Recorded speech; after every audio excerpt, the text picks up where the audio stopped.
एक अत्यंत महत्त्वाची बातमी आहे। सगळीकडेच पावसाने आपली दमदार हजेरी लावायला सुरुवात केलेली आहे। बऱ्याच जिल्ह्यांमध्ये ढगफुटी सदृश्य पाऊस देखील कोसळत असल्याचं आपल्याला पाहायला मिळत आहे। दरम्यान हवामान विभागाकडून एक हाय अलर्ट देण्यात आलेला आहे। बातमी पूर्ण पाहूयात त्याआधी तुम्ही HPN मराठी न्यूज चॅनल पहिल्यांदाच पाहत असाल आणि अजूनही चॅनलला सबस्क्राइब केलं नसेल तर नक्की सबस्क्राइब करा आणि बेल आयकॉनवर क्लिक करून नोटिफिकेशन्स मिळवा, जेणेकरून आमचे अपडेट्स लवकरात लवकर तुमच्यापर्यंत पोहोचतील।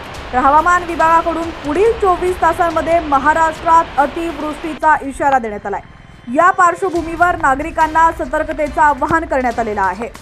गेल्या काही दिवसांपासून महाराष्ट्रात पावसानं धुमाकूळ घातलाय। अनेक भागांना पावसाचा मोठा फटका बसला असून जनजीवन विस्कळीत झालंय। दरम्यान आज पुन्हा एकदा हवामान विभागाकडून राज्यात मुसळधार ते अतिमुसळधार पावसाचा इशारा देण्यात आलाय। हवामान विभागाकडून देण्यात आलेल्या इशाऱ्यानुसार येत्या काही तासांमध्ये पुणे शहर, भोर, वेल्हा, मावळ, मुळशी, हवेली तालुक्यातील खडकवासला, पिंपरी चिंचवड परिसरात अतिमुसळधार पावसाची शक्यता आहे। पुणे जिल्ह्याला पावसाचा रेड अलर्ट जारी करण्यात आलाय।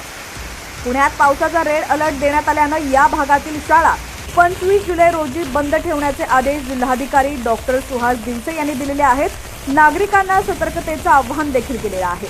हवामान विभागाने दिलेल्या इशाऱ्यानुसार आज कोकणातील अनेक जिल्ह्यांमध्ये मुसळधार ते अतिमुसळधार पावसाची शक्यता हवामान विभागाकडून देण्यात आली आहे। कोकणातील अनेक जिल्ह्यांना सतर्कतेचा इशारा देण्यात आलाय।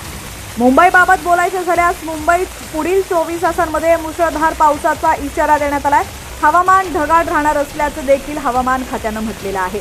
मध्य महाराष्ट्रातील जिल्ह्यांमध्ये घाट भागात मुसळधार ते अतिमुसळधार पावसाचा इशारा हवामान खात्याकडून देण्यात आलाय। पुढील 24 तासांमध्ये अतिवृष्टीची शक्यता आहे। उत्तर महाराष्ट्र, मराठवाडा आणि विदर्भात देखील हवामान विभागाकडून मुसळधार ते अतिमुसळधार पावसाचा इशारा देण्यात आलाय। पुढील 24 तासांसाठी हाय अलर्ट जारी करण्यात आलाय। पावसाचे अपडेट्स पाहण्यासाठी आताच HPN मराठी न्यूज चॅनलला सबस्क्राइब करा आणि बेल आयकॉनवर क्लिक करून नोटिफिकेशन्स मिळवा, जेणेकरून आमचे अपडेट्स लवकरात लवकर तुमच्यापर्यंत पोहोचतील। आणि तुमच्या भागात देखील पावसाची काय परिस्थिती आहे ती देखील कमेंट सेक्शनमध्ये नक्की कळवा आणि जास्तीत जास्त ही बातमी शेअर करा।